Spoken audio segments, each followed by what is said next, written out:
शिक्षकगण और हमारे प्यारे भाइयों बहनों, आप लोगों के बीच में विशेष प्रयोजन से आने का संयोग बना है।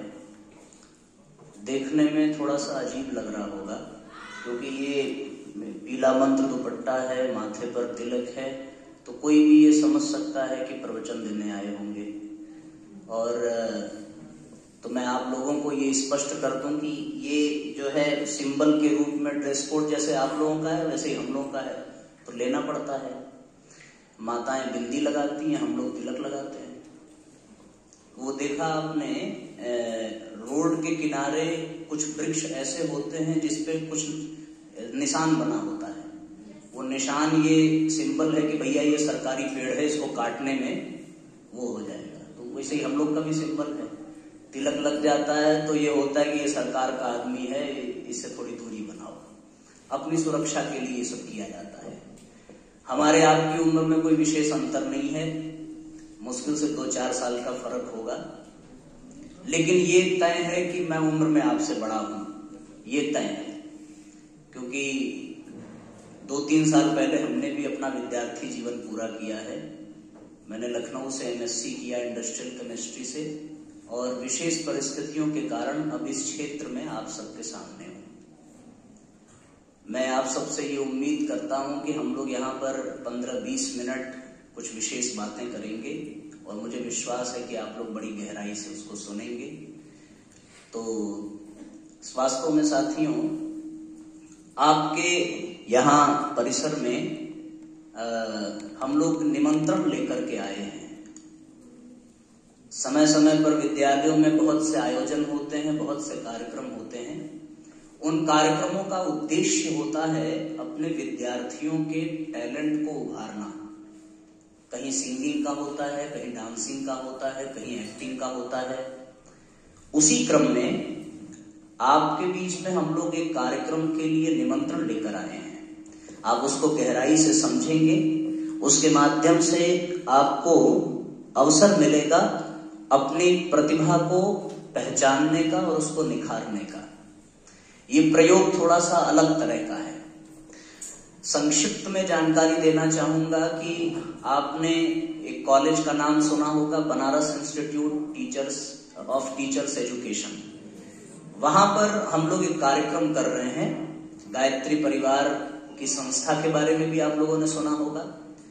तो वहां पर एक कार्यक्रम रखा गया है 24 कुंडीय गायत्री महायज्ञ का, और आप सभी युवाओं के लिए विशेष उद्बोधन का। कार्यक्रम की जो तिथियां हैं वो है 8, 9, 10 और 11 जनवरी। इन 4 दिनों में ये कार्यक्रम होना है। जिस तरीके से वहां के विद्यार्थी इसमें हिस्सा लेंगे, उसी तरीके से आप सबको भी इसमें हिस्सा लेने के लिए आमंत्रित किया जा रहा है। आवश्यकता क्या है? यदि आप इसमें नहीं जाते हैं तो और जाते हैं तो दोनों का डिफरेंस हम समझ लें। आदमी वही जाना चाहता है जहां उसको लाभ मिलता है, जहां उसको नुकसान होता है वहां वो नहीं जाना चाहता। कहीं कहीं इतना लाभ मिलता है कि वहां अपनी जेब से कुछ देना भी पड़े तो भी वो जाता है। जैसे आप स्कूल यहाँ कॉलेज में आ गए तो यहाँ तो आपको दे करके आना पड़ रहा है, आपको अपना ट्यूशन फीस देना पड़ता है, फिर भी आप आते हैं क्योंकि यहाँ आपको डिग्री मिलेगी, यहाँ आपको सर्टिफिकेट मिलेगा, प्रमाणिकता मिलेगी, इसलिए आप यहाँ आते हैं। तो आपके मन में ये प्रश्न होगा कि हम उस कार्यक्रम में क्यों जाएं, आवश्यकता क्या है? बात उस कार्यक्रम की नहीं है, बल्कि यूं कह लीजिए कि उस तरह के जितने कार्यक्रम कहीं भी आपको जिंदगी में मिले, वहां जाने के लिए क्या जरूरी है। साथियों, हमारे पास 2 चीजें हैं। एक तो है हमारा अपना ये शरीर जिसको लेकर के हम जी रहे हैं। आप इसको अनुभव कर सकते हैं, छू सकते हैं, देख सकते हैं, इससे कही हुई बात को सुन सकते हैं।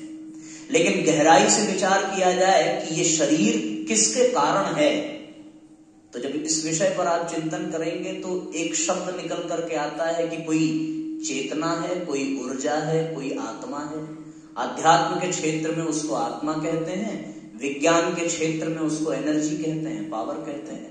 अगर आप लोग साइंस के स्टूडेंट हैं, आध्यात्म में रुचि नहीं है, तो आप ये कह सकते हैं कि भाई कोई ऊर्जा है हमारे शरीर में जो इस शरीर को चला रही है। एक समय आने पर वो ऊर्जा निकल जाती है, शरीर ज्यों का त्यों रहता है, पर वो किसी काम का नहीं रह जाता। आंखें बिल्कुल सुंदर होती हैं, लेकिन वो न देख सकती हैं, न इशारा कर सकती हैं। अगर वो एनर्जी निकल जाए तो आपका हाथ बिल्कुल ज्यों का त्यों है, पर वो किसी काम का नहीं रह जाता। फिर जिस शरीर को आप गले लगाते हैं, चूमते हैं, प्यार करते हैं, वो शरीर ऊर्जा निकलने के बाद आपके बेडरूम में 2 दिन तक पड़ा रहे तो आपको डर लगने लगेगा, और आप उसी बॉडी को उठा करके अपने हाथ से जला करके आएंगे। बात तो बिल्कुल ऐसी ही है। तो पूरा का पूरा खेल उस एनर्जी का है, उस चेतना का है। जिसके भीतर जितनी अधिक एनर्जी होती है, उसके पास उतनी ही क्षमता होती है, उतनी ही प्रतिभा होती है, उतना ही टैलेंट होता है, और वो उतनी ही अच्छे से सक्सेस को पाता है। और जिसके पास एनर्जी का लेवल जितना लो होता है, वो उसी मायने में बिल्कुल बेकार भी हो जाता है। जब इस तरह के कार्यक्रम का आयोजन होता है तो वो केवल और केवल उद्देश्य यही है कि आप अपनी उस क्षमता को पहचान सकें, अपने उस एनर्जी को जान सकें और उसको बढ़ा सकें। हम लोग अभी तक जो कुछ भी कर रहे हैं केवल इस शरीर के लिए कर रहे हैं जो भगवान ने हमें दिया है। अगर मैं आपसे पूछूं कि सुबह सो करके उठने से लेकर के रात के सोने तक आप जो कुछ भी कर रहे हैं केवल और केवल इस शरीर के लिए, जो उस एनर्जी के बिना कुछ भी नहीं है। मैं आपसे एक बार प्रश्न भी पूछूं कि बताओ, हम लोग सुबह ब्रश किसके लिए करते हैं? अपनी चेतना के लिए या शरीर के लिए? प्रश्न का उत्तर होगा कि शरीर के लिए। स्नान किसके लिए कर रहे हैं? शरीर के लिए। भोजन किसके लिए कर रहे हैं? शरीर के लिए। दोस्तों से मिल किसके लिए रहे हैं? शरीर के लिए। अगर हम कोई नौकरी भी कर रहे हैं तो इसी शरीर के लिए। घर बना रहे हैं इसी के लिए। कपड़े पहन रहे हैं इसी के लिए।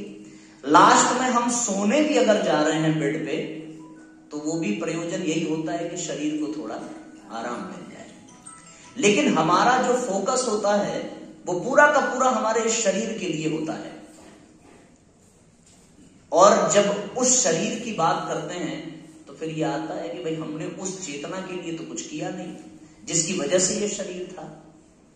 और जिसने उस चेतना के लिए कर लिया उसका ये शरीर अपने आप बहुत शानदार हो जाता है। आप लोगों ने सुना होगा विवेकानंद के बारे में, सुभाष चंद्र बोस के बारे में। ये लोग भी युवा थे, इन लोगों ने भी जिंदगी जी, पर इन लोगों ने शरीर के साथ साथ उस चेतना की भी भूख मिटाई है ना। हम लोग अपने शरीर का, अपने पेट का भरण पोषण कर लेते हैं, पर जिसके कारण ये शरीर है उस एनर्जी को हम लोग भूल जाते हैं। अब वो उसी एनर्जी को अलग अलग अपनी विश्वास के अनुसार लोग कहते हैं। कोई उसको गॉड कह देता है, कोई भगवान कह देता है, कोई आत्मा कह देता है, कोई ऊर्जा कह देता है। बहरहाल जो कुछ भी हो वो अपने व्यक्तिगत चुनने का विषय है, पर उद्देश्य यही है कि हम जिंदगी में कुछ ऐसा भी करें कि उस चेतना के लिए भी कुछ किया जा सके। अच्छा, हम लोग करते क्यों नहीं है? जब ये प्रश्न आता है तो आज की दुनिया साथियों बहुत ही प्रैक्टिकल हो गई है। उसको वही चीज करने में मजा आता है जिसका स्पष्ट परिणाम मिलता हो और दिखाई पड़ता हो। हम लोग खाना खाते हैं तो भूख मिट जाती है, इसलिए खाते हैं। कोई भी काम हम वही करना चाहते हैं जिसका रिजल्ट हमें तुरंत मिल जाए और वो दिखाई पड़े। अब वो चेतना तो दिखाई नहीं पड़ती, तो इसलिए हम उसको भुला बैठे हैं। पर हम सब ये जानते हैं कि अगर कोई पेड़ है तो पेड़ का वो हिस्सा जो दिखाई पड़ रहा है उससे ज्यादा इंपॉर्टेंट पेड़ का वो हिस्सा है जो दिखाई नहीं पड़ रहा है। और यदि उस पेड़ को आगे बढ़ाना है तो हम पानी, खाद दिखने वाले हिस्से पे नहीं डालेंगे, जो नहीं दिख रहा है उस पर हम लोग उसका प्रयोग करेंगे। हम लोग पानी जो है पेड़ के तने पर नहीं, उसकी जड़ पे देंगे। खाद भी देनी होगी, मिट्टी भी देनी होगी तो उसके जड़ भी देंगे। अगर हम पेड़ नहीं देने लगे तो क्या वो पेड़ सुरक्षित रह पाएगा? यही स्थिति आज हम सब की है। हम कहने को अवश्य भारत देश के निवासी हैं, भारतीय संस्कृति हमारी संस्कृति है। उस संस्कृति ने तो ये सिखाया कि जड़ का पोषण करो तो वृक्ष अपने आप हरा भरा होगा, पर आज दुनिया उल्टी हो गई है। उल्टे को उलट करके सीधा करने के लिए ये कार्यक्रम आपके बीच में आया है। मैं एक नहीं अनेकों उदाहरण दे सकता हूं कि दुनिया कैसे उल्टी हो गई है। मैं आपसे ही पूछता हूं, सब्जी बेचने वाले को क्या कहते हैं? सब्जी वाला। दूध बेचने वाले को क्या कहते हैं? कूड़ा फेंकने वाले को क्या कहेंगे? हाँ, क्या कहेंगे? कचड़े वाला, ठीक है ना। पर कचड़े वाला कहा किसको जाता है? जो फेंकता है उसको या जो उठाता है उसको? हाँ, फिर से सोचो बेटा। फेंकने वाले तो हम लोग हैं, जो आती है गाड़ी कचड़ा उठाने के लिए, कचड़ा वाला उसको कहा जाता है ना।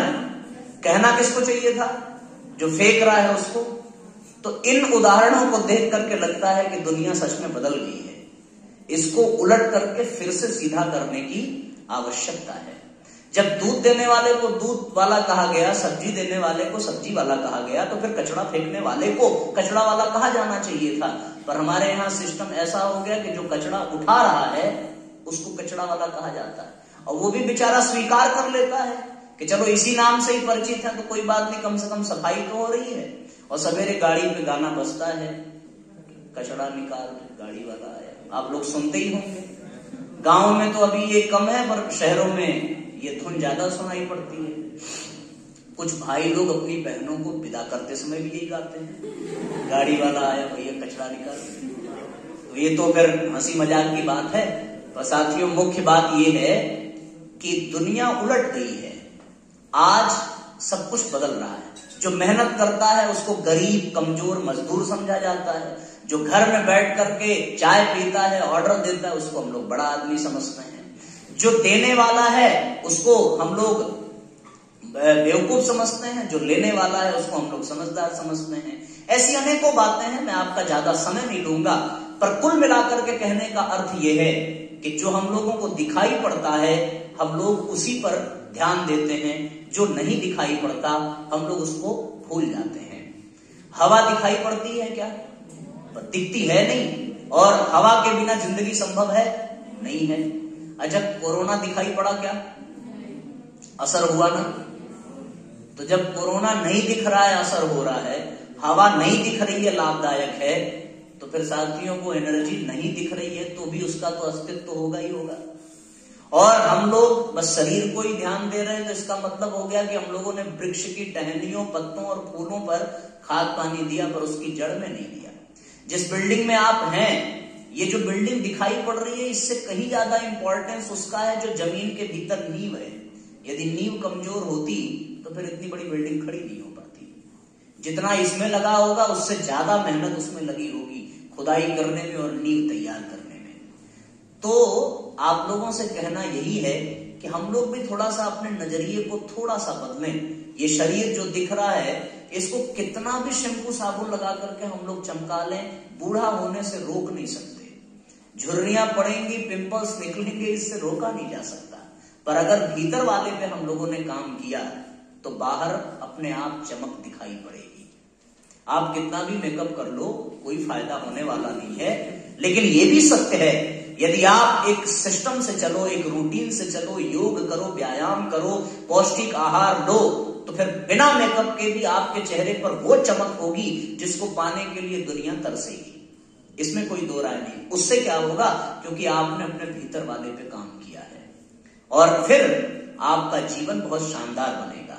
इस दुनिया में जितने महापुरुष हुए हैं और जितने लोग महान बने हैं, उन लोगों ने केवल और केवल यही किया है कि उन्होंने अपने भीतर उस एनर्जी पे काम किया है, उसको बढ़ाने पे। तो यहाँ पे जो कार्यक्रम होने वाला है साथियों, उस कार्यक्रम के लिए आपको एक अच्छा अवसर है कि 8, 9, 10, 11 की इन तिथियों में मैं आपके विद्यालय प्रबंधन से भी निवेदन करूंगा कि आप अपने ही ड्रेस कोड में पूरे समूह के साथ आइए, ताकि उस प्रांगण में लगे कि राज ग्रुप के स्टूडेंट्स वहां पर पहुंचे हैं और एक साथ बैठ करके यज्ञ कर रहे हैं। मैं सत्य कहता हूं, दुनिया में एक संदेश जाएगा कि जब एक युवा पीढ़ी आजकल की क्रिकेट खेलने में और मूवीज देखने में, व्यसन में, नशा करने में, मस्ती करने में समय बिता रही है, वहीं पर एक ये भी एग्जाम्पल होगा कि राज ग्रुप के स्टूडेंट्स वो क्या करने के लिए आए हैं? यज्ञ करने के लिए आए हैं, मेडिटेशन करने के लिए आए हैं और अच्छी बातों को सुनने के लिए आए हैं। तो मैं आपसे पूछना चाहूंगा कि आप लोग इसको स्वीकार करते हैं? जरा हाथ ऊपर उठा करके बताइए, आप सब लोग इसको एक्सेप्ट, चलिए एक बार आप लोग अपने लिए तालियां बजाइए। बहुत बहुत धन्यवाद आपका। साथियों, आपको इसके लिए 2 काम करने पड़ेंगे। क्या करना पड़ेगा? बहुत ध्यान से सुनिएगा। पहला काम आपको ये करना पड़ेगा कि आप वहां पर जो है समय से पधारें। ये सारे नियम अनुशासन तो रहेंगे ही। उस कार्यक्रम का शेड्यूल, कार्यक्रम का पत्रक और बैनर यहाँ पर दे दिया जाएगा। आपके विद्यालय के परिसर में कहीं पर उसको लगा भी दिया जाएगा। उसपे हम सब लोगों का मोबाइल नंबर भी है, आप उस पे संपर्क करके पूछ भी सकते हैं। उस बैनर पे पहला नंबर हमारा ही है ना, पहला नंबर हमारा ही है, आप उस पे संपर्क करके पूछ सकते हैं। और मैं एक चीज आपसे कहना चाहूंगा कि आप सबके पास मोबाइल तो होगा ही होगा, नहीं है? अरे राम रे, जिसके पास नहीं है वो क्या करेंगे फिर? वो थोड़ा इंतजार करें, उनके माँ बाप उनको ला करके देंगे। थोड़ा इंतजार कर लीजिए, क्योंकि क्या है कि आप लोगों को तो फिर भी मिल गया। हम लोगों को तो पोस्ट ग्रेजुएशन में मोबाइल मिली थी। अब तो ऐसा है कि ऑनलाइन क्लासेस की वजह से हाई स्कूल इंटर के भी बच्चों को ये सारी चीजें मिल जा रही हैं। तो आप सबसे एक निवेदन ये करेंगे कि आप अच्छे तरंगों से जुड़ें। उसके लिए आपको एक काम करना पड़ेगा कि जैसे अभी सर बता रहे थे, मैं नाम से तो परिचित नहीं हूं, कह रहे थे कि हम लोगों का साल भर का शेड्यूल ऐसा है कि कभी कभी झंझलाहट हो जाती है, कि एकदम लगता है कि किस दिशा में हमारी जिंदगी जा रही है। ऐसी स्थिति में कुछ ब्रेक चाहिए, कुछ आराम चाहिए, ताकि हम अपने लिए कुछ कर सकें, कुछ सोच सकें। तो मैं उसका एक सबसे बेहतरीन तरीका बता रहा हूं, आज आपको करने की आवश्यकता है। आप अपना मोबाइल लीजिए, है तो अभी भी ले सकते हैं, और आप उसको लेकर के उसमें YouTube ओपन कर लीजिएगा। और हाँ, जो भैया ने कहा वही करना है। आप उसमें एक चैनल है, सब्सक्राइब मत करना, ये जरूरी नहीं है, क्योंकि आप सब्सक्राइब करने का मतलब एक होता है कि भाई सब्सक्राइब करा दिया गया और वो मेरे मोबाइल में पड़ा है, उसका नोटिफिकेशन आपने बंद करके रखा, कोई मतलब नहीं है। आप सब्सक्राइब करो या ना करो, ये आपकी मर्जी है। पर आपसे ये कहूंगा कि प्रतिदिन रात 8 बजे उस पे आप सभी युवाओं के लिए एक 40 मिनट का मोटिवेशनल सेशन चलता है। उसमें परम पूज्य गुरुदेव द्वारा लिखित पुस्तकों का स्वाध्याय कराया जाता है। और जैसे हम टाइम मैनेजमेंट कैसे कर सकते हैं, स्ट्रेस मैनेजमेंट कैसे कर सकते हैं, इन सारे विषयों पर उसमें प्रतिदिन रात में 8 बजे से लेकर के 8:40 तक का एक प्रोग्राम आता है गायत्री परिवार का। आप उसमें जुड़ने की कोशिश करना। यदि 8 बजे समय न मिले तो आप अगले दिन YouTube पर आप उसको सुन सकते हैं। आपको बस इतना ही करना है, आप उस पे अनिलेश तिवारी लिख करके सर्च करना और उस वीडियो को देखना, ये आपको करना पड़ेगा। और उसके बाद आप सब लोग जब इस कार्यक्रम में उपस्थित होंगे, सम्मिलित होंगे, तो आप सबको और भी सारी चीजें जानने को, सीखने को मिलेंगी। और गायत्री परिवार साथियों एक ऐसा समूह है जो आज कोई भी ऐसी संस्था हो, मैं आपको उंगलियों पर गिना सकता हूं कि गायत्री परिवार की संस्था और अन्य संस्थाओं में एक बड़ा विशेष अंतर है। जितनी अन्य धार्मिक संस्थाएं हैं वो केवल और केवल उन पर काम कर रही हैं जो अपनी जिंदगी को जी चुके हैं, पर गायत्री परिवार एक ऐसी संस्था है जो उन पर काम कर रही है जो अपनी जिंदगी अभी शुरू करने वाले हैं। वो आप और हम जैसे युवाओं के लिए, हम सब लोगों का ये सपना है कि हम में से भी कोई विवेकानंद, कोई भगत सिंह जैसा बनकर के निकले। इसके लिए गायत्री परिवार संकल्पित है और उसके लिए अनेकानेक प्रकल्प अपनाए जा रहे हैं। आज हम आपसे पहली बार मिले हैं, इसलिए बहुत सारी बातें तो नहीं बता सकते, पर इतना अवश्य कहेंगे कि आप 8 बजे के इस कार्यक्रम में जुड़िएगा। जुड़ करके खुद से इसका मूल्यांकन करिए कि ये आपके लिए सही है या नहीं है। अगर सही लगे तो आप इसको कंटिन्यू करिएगा, और नहीं लगे तो फिर आपकी मर्जी। और दूसरी बात ये कि आप उस कार्यक्रम में आइए और आकर के इस शरीर के अतिरिक्त आपके भीतर जो एनर्जी है, जो ऊर्जा है, उसको थोड़ा और मजबूत बनाने की कोशिश करिए, उसको थोड़ा और प्रबल बनाने की कोशिश करिए।